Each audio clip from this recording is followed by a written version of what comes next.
Once Hazrat Umar radiallahu anhu during his caliphate, was going on his usual rounds towards Hira, a suburb of Medina, with his slave Aslam, when he saw a distant fire in the desert. He said, "There seems to be a camp. Perhaps, it is a caravan that could not enter the town due to nightfall. Let's go and look after them and arrange for their protection during the night." When he reached there, he found a woman and some children. The children were crying. The woman had a pan of water over the fire. Hazrat Umar radiallahu anhu greeted her with salam and, with her permission, went near her. The woman didn't recognize that it was Umar. "Umar, why are these children crying?" The woman, "Because they are hungry." "Umar, what is in the pan?"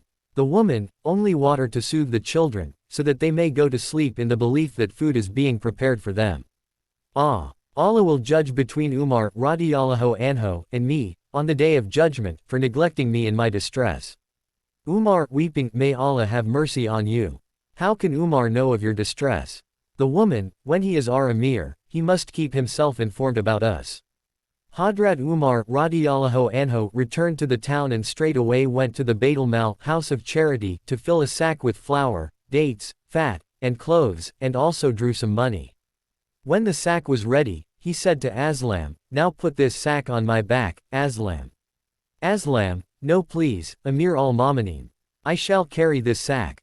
Umar refused to listen to Aslam, even on his persistent requests to allow him to carry the sack, and remarked, "What?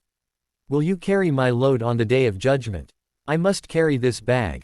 Aslam most reluctantly placed the bag on Umar's radiallahu anhu back, who carried it with a swift pace right to the woman's tent.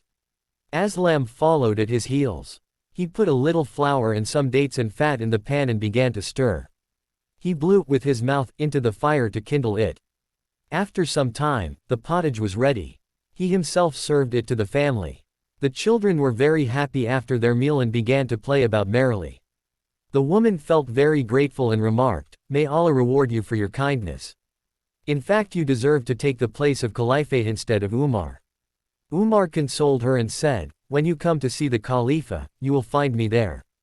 He sat for a while at a place close by and kept on watching the children. He then returned to Medina.